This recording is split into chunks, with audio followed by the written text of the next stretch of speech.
Hi, I'm Mahi, and I'm a law student at Monash University. Welcome to this Lawcate interview. At Lawcate, our mission is to help law students locate opportunities in law. We aim to connect you with experiences and resources to build employability skills and help you make the most of your time at law school.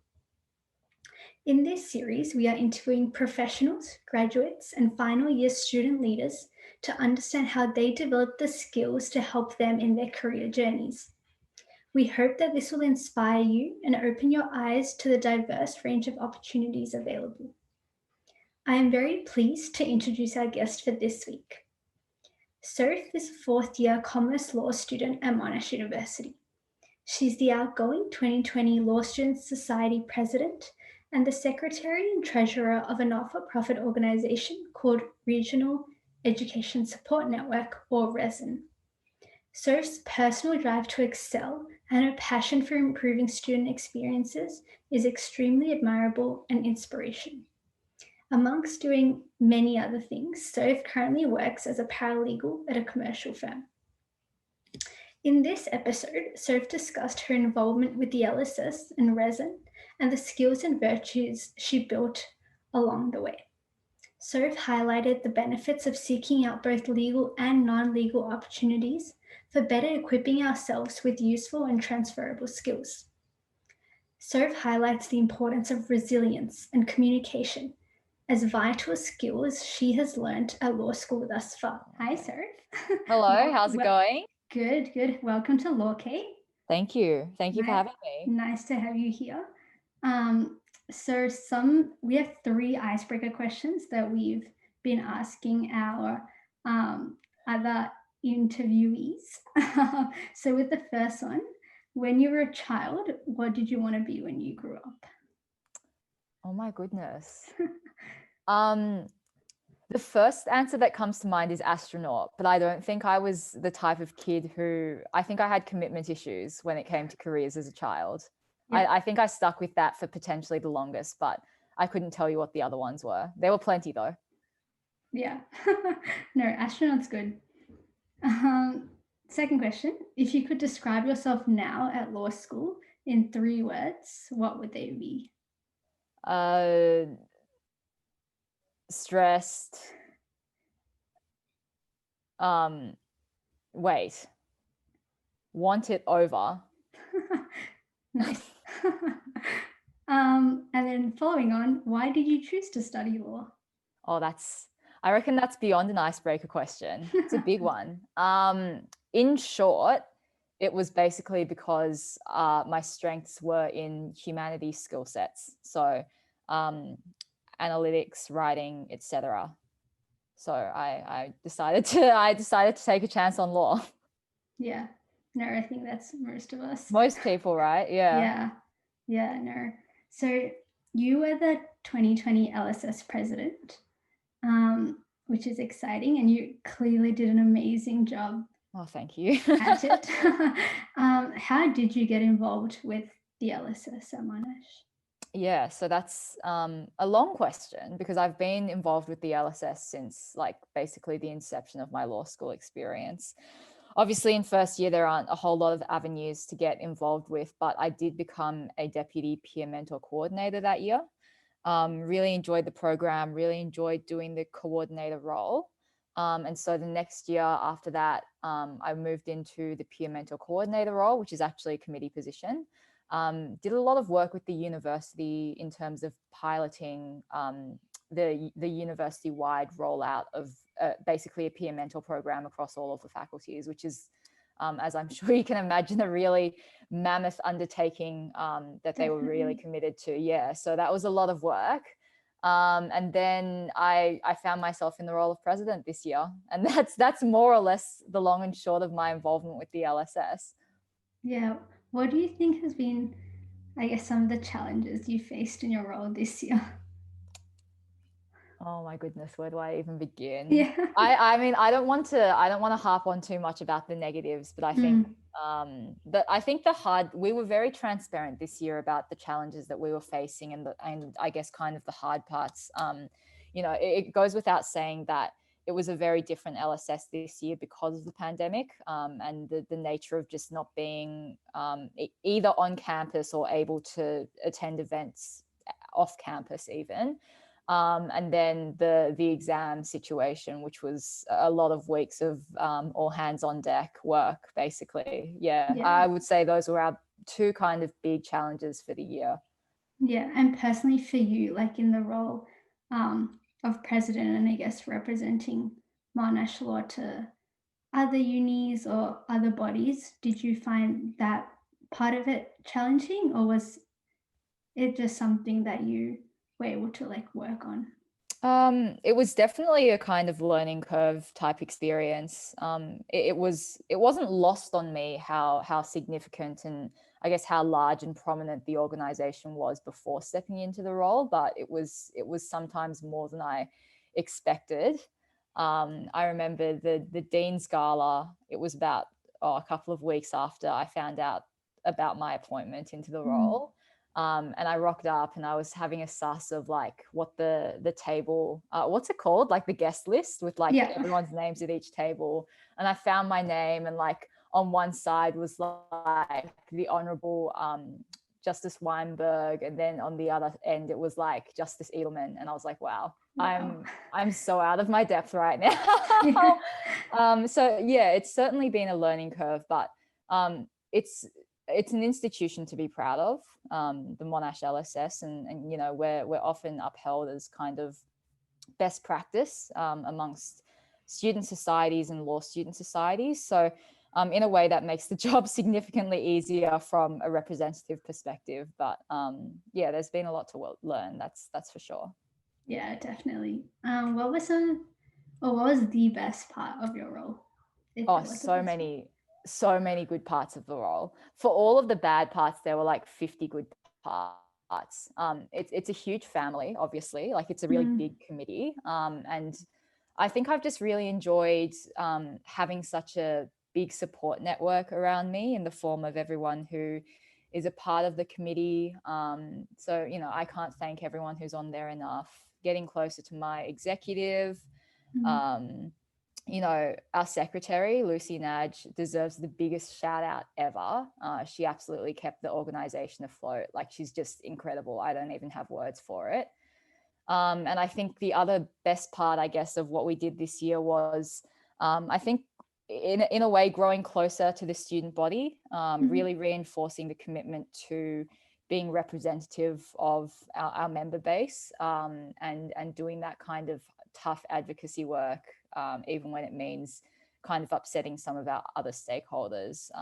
But, you know, it should always be students first. And I think we really made it transparent and clear that that was a priority of ours this year. Yeah, definitely. And you talked about a bit about some of the positions within the LSS, and we know some of the positions have been, I guess, selected or voted on in Yeah, 2021. But how else can law students get involved with everything the LSS does? good question. So yeah, pretty much like 99% of our committee roles have been elected in the elections just gone. There are a couple of committee roles that are open for co-option. So I think at the moment they're taking applications for, actually, I'm not sure when this podcast is going up, but at present, I think they're taking applications for the IT officer, which is a co-opted role. The law review, which we adopted last year, or as a part of, I guess, this year, that's also a co-opted role, but I think that you're going to need some kind of involvement with the law review prior to that. So there might be some prerequisites around that role I'm not sure about.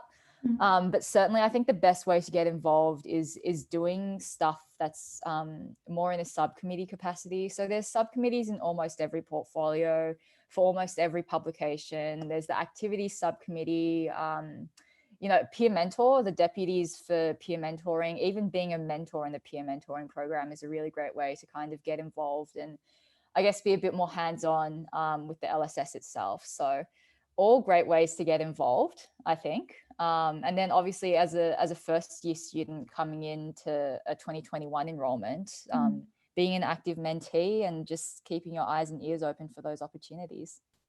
Yeah, definitely. Um, moving on from law for a little bit.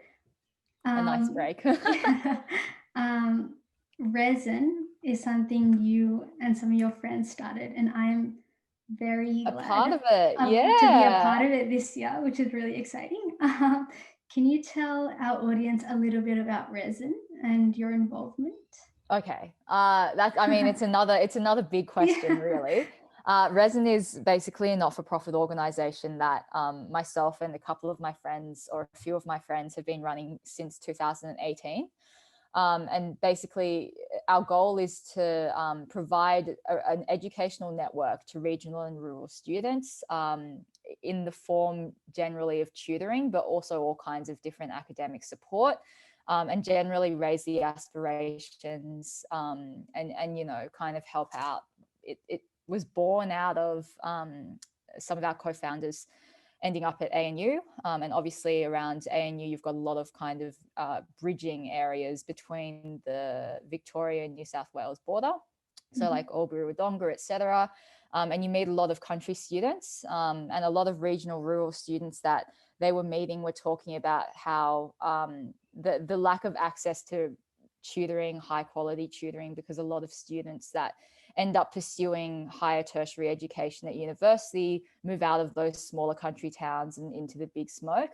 And so basically you're left in a sense under-resourced as VCE students or HSC, etc. students because of the lack of access to that kind of tutoring base. And we were all really fortunate, very, very privileged to have graduated from metro private schools. We had a huge network of people that came straight out of VCE and were doing that kind of paid tutor gig for $50, $60 per hour per student, and making a lot of money off that, doing lecturing, all kinds of different tutoring type skills for those subjects. And we kind of thought, we've got technology, we've got people on the team who are readily able to build an interface that can kind of bridge that geographical barrier. What could we achieve if we really looked to mobilizing those personal connections that we have just from the schools that we went to and the people we know from other schools, etc. How far could we go in, I guess, establishing a base of tutors that are readily and willing to readily available and willing to assist students with any of their questions when they need it. So that's basically the story of RESN. How I got involved with it, obviously it was an idea that kind of came up with the co-founders, and I think across the next 2 or so months they kind of got a few more of us on board as co-founders as well. And once we had built up a nice little board of 7 people, we really got the whole thing off the ground, piloted by the end of the year. And we've been in operation for 2 years now. So good. I've loved tutoring, and now in strategy, which is exciting. Yeah, we're so excited to have you. Which is exciting. No, it's it really is a good team. It's an awesome team to be in. How can students get involved with RESN?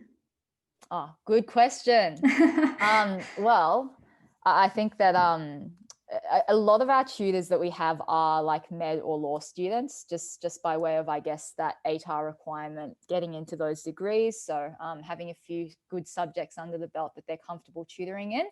So one way to get involved is obviously doing the tutoring. Just go to the website, resn.org.au, and you're able to sign up as a tutor basically instantly.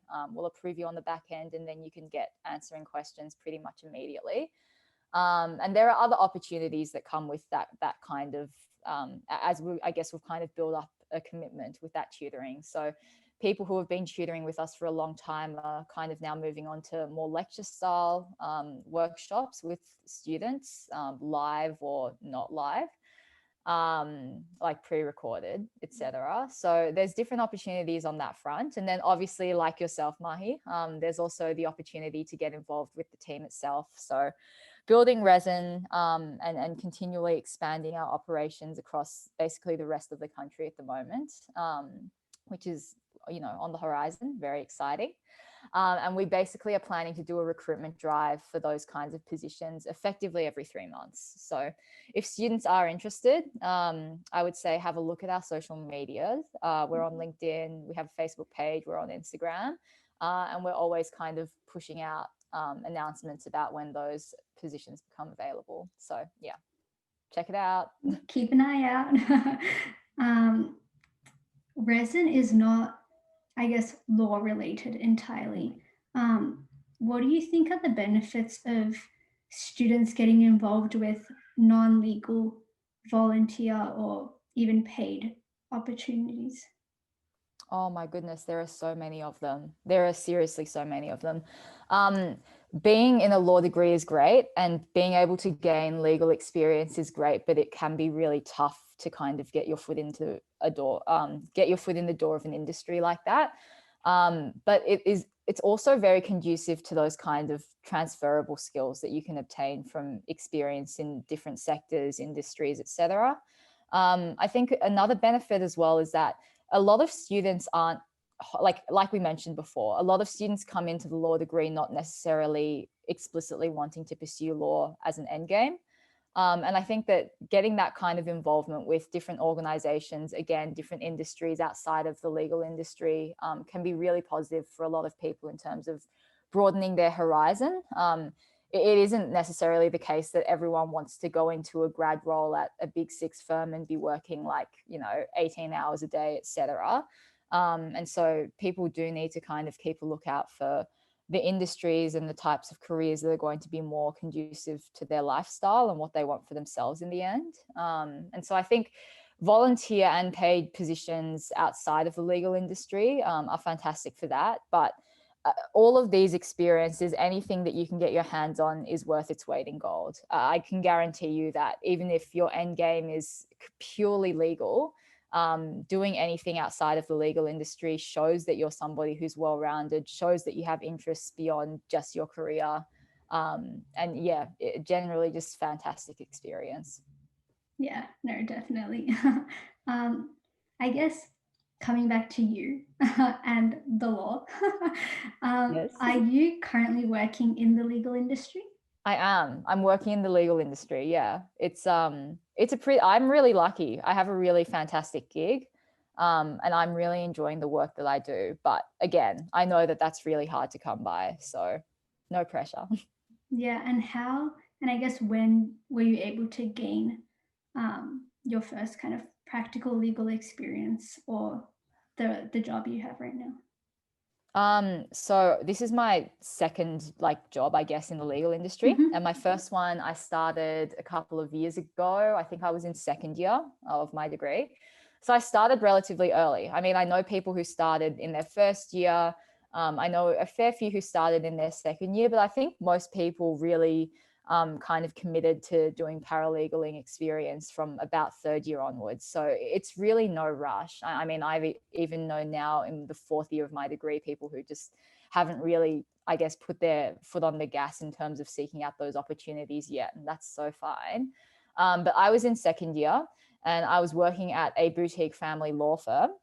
And I was there for a long time. I was there for about a year and a half. And that was a fantastic experience. Just even if it was kind of the more administrative side of things, really important skills in terms of being able to file documents in court, even just knowing on a practical level what an affidavit looks like, or the processes for serving documents on another party, that kind of thing.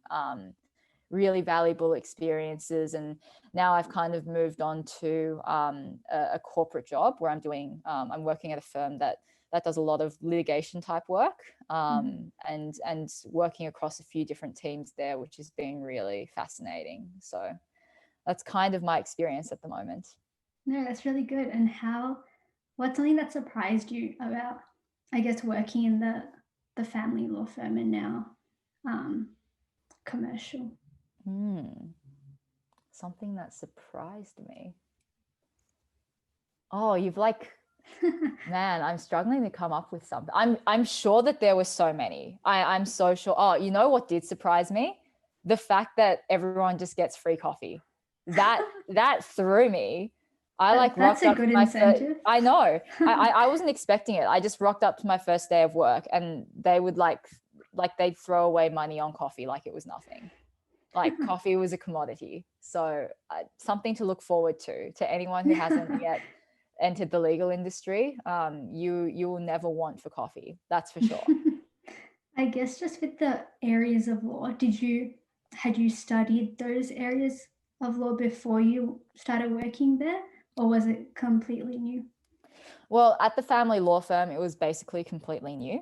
Again, like I said, I was pretty lucky. A lot of the kind of more admin type work that I was involved in didn't necessarily require me to have an intricate understanding of family law itself, Yeah. and more of a kind of like a full understanding of documents and court procedure and that type of thing. So I was able to kind of get away with it. Now in my current role, I know that, my experience doing like taxation law and the more commercial based units has certainly served me in good stead. I've had to do taxation law type analysis, competition law. That was something that I took as well. Even on my commerce side, I've been asked to kind of use my economics and accounting subjects on a couple of occasions for, I guess, just kind of a broader commercial understanding of the types of stuff that we're coming up with. But yeah, definitely, I think it's a good thing to be able to pivot your specialization and your electives around the area that you're keen to go into. Yeah, no, definitely.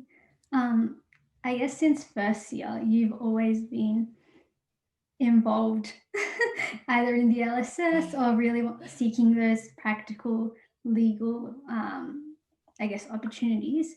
If there was one thing you'd wish you'd done in your first or second year that you didn't do, what would it be? I'm going to make it a negative. I would say, like, I would relax, like I would chill out a bit, because as you say, Yeah. I've been involved since the very beginning. I was a bit of a keen bean, but I'm also just somebody who just likes having stuff to do.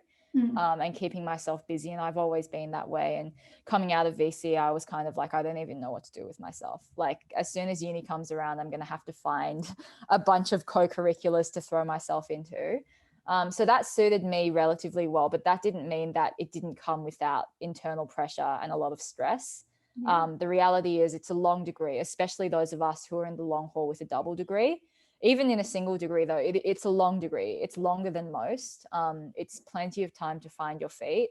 And so I guess, there's a lot of frantic hesitation earlier in the kind of first 2 years, not knowing how to, I guess, build your attractiveness as a candidate in a sense, really early on. But I think the best thing that you can do is relax, focus on your studies, like really focus on finding your feet in the degree, because they are very different skills. It's a very different way of being tested and examined that I don't think most people have probably done and maybe aren't used to. So yeah, I think finding your feet with your studies so that you can really confidently pursue co-curricular opportunities once you've kind of settled in a little bit more is what I would have done differently. Yeah, no, that's definitely important because you're always doing so much.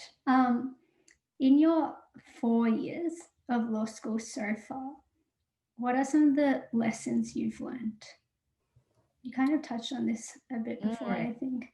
Yeah, I mean, there's so many of them. Like, where do you even begin? And I think a lot of them are hallmarks of the opportunities that I've chased. I mean, like I said before, I've learned a lot this year in my role as president. That's not going to be transposable to everyone who's listening to the podcast. A lot of lessons to learn. I think I don't want to be super cheesy, but yeah, I think just knowing your own worth and knowing your own values and knowing what you're comfortable with and setting your own limits is one of the most important things that you can do. I think a lot of students, again, like I said, in the kind of panic of the earlier years, can put themselves out there doing a bit too much. They don't know how to say no. They don't know how to set aside time for themselves to just kind of wind down. And likewise, there's also a lot of pressure. People talk about it being an increasingly networkable kind of industry. I'll be honest, I've never been somebody who's comfortable networking. I hate networking. I can't do it. I don't like going up to somebody and talking to them about their job. Like it makes me uncomfortable, especially because so many of them nowadays are very cognizant of the fact that young law student wants to network with them.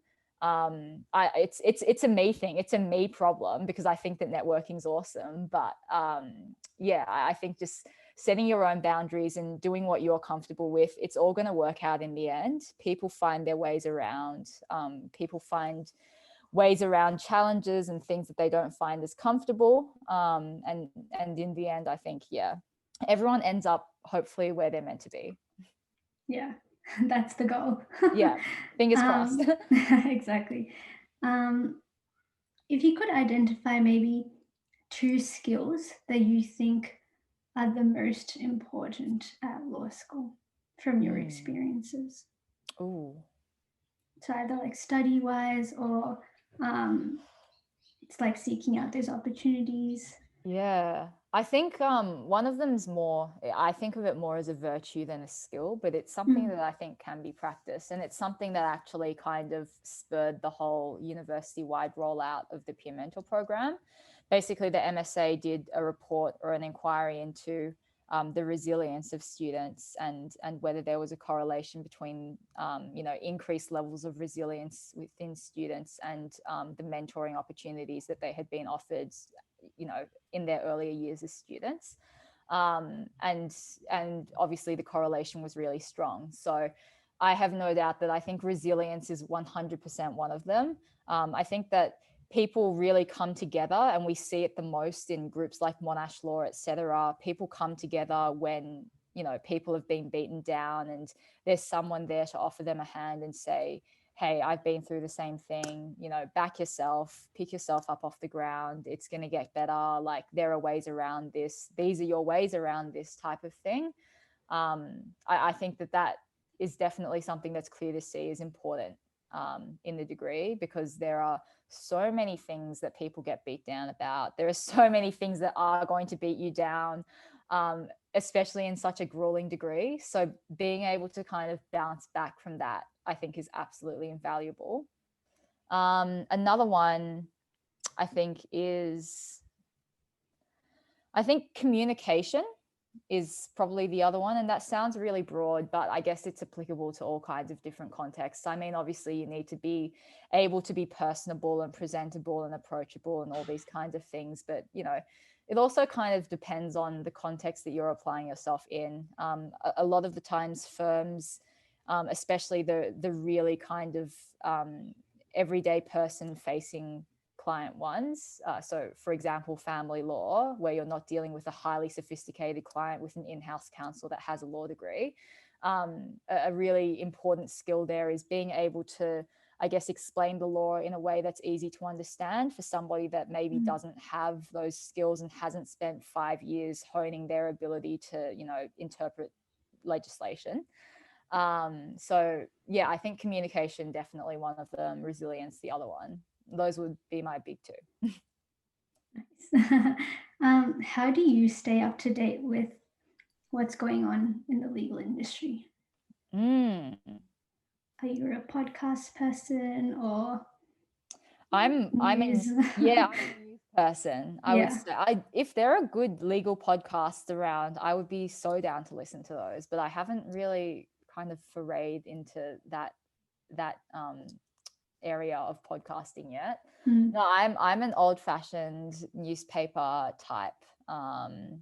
Just having a read generally. At the office, we always have like the Financial Review and stuff around. So having a suss of those, keeping nowadays with social media, news is really readily accessible. And even like those kinds of really big judgments, they're constantly being live broadcasted on Twitter, etc. So I think social media as kind of a different platform for consuming news, as well as the more traditional platforms. But I'm a very news person.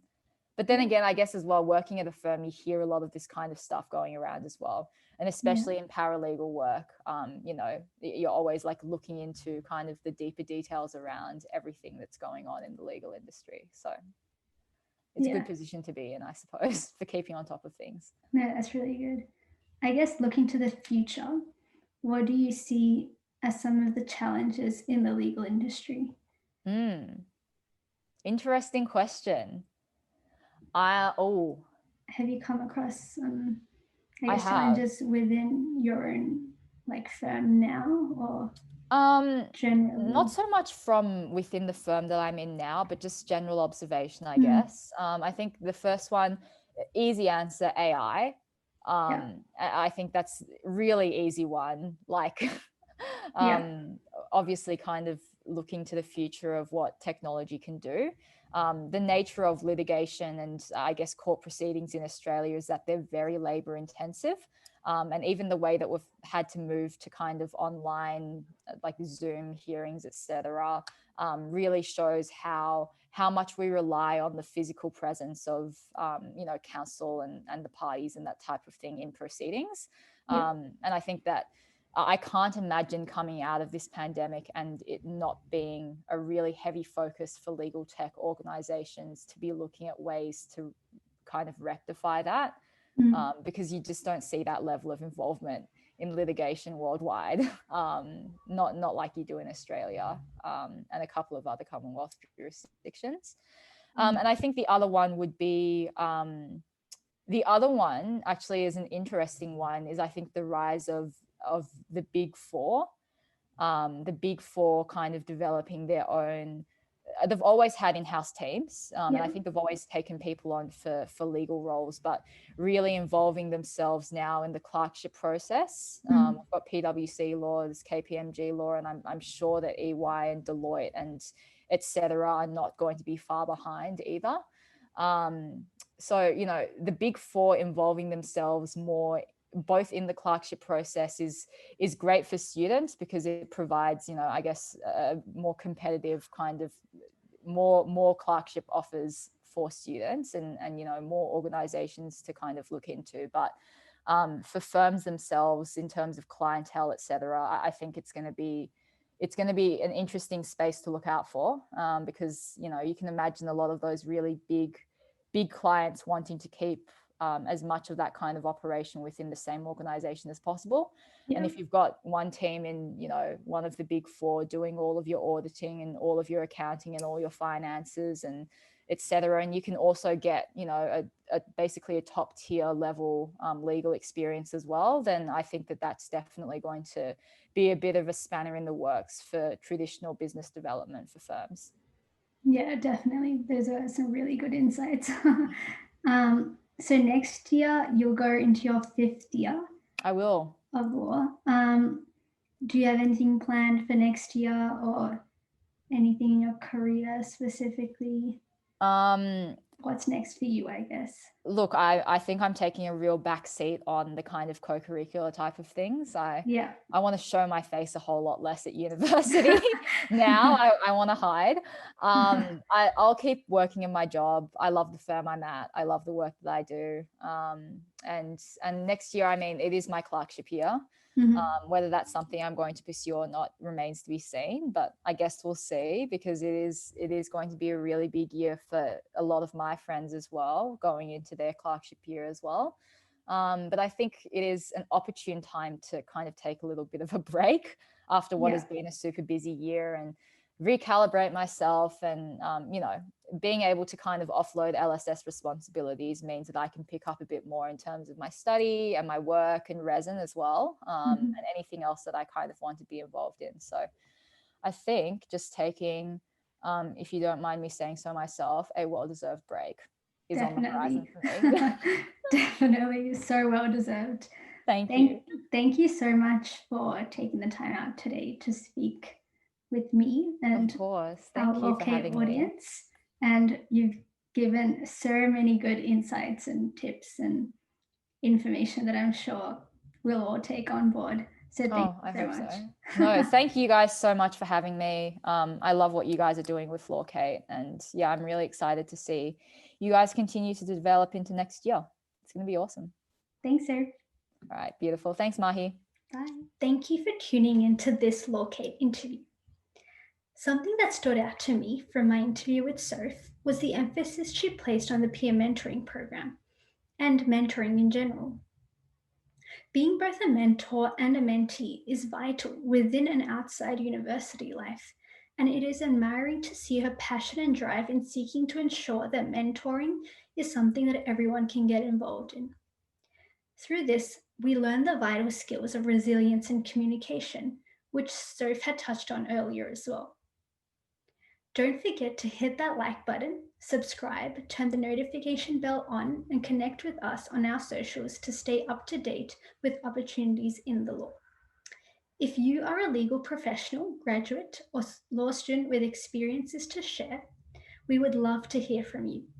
Please reach out via our website or LinkedIn.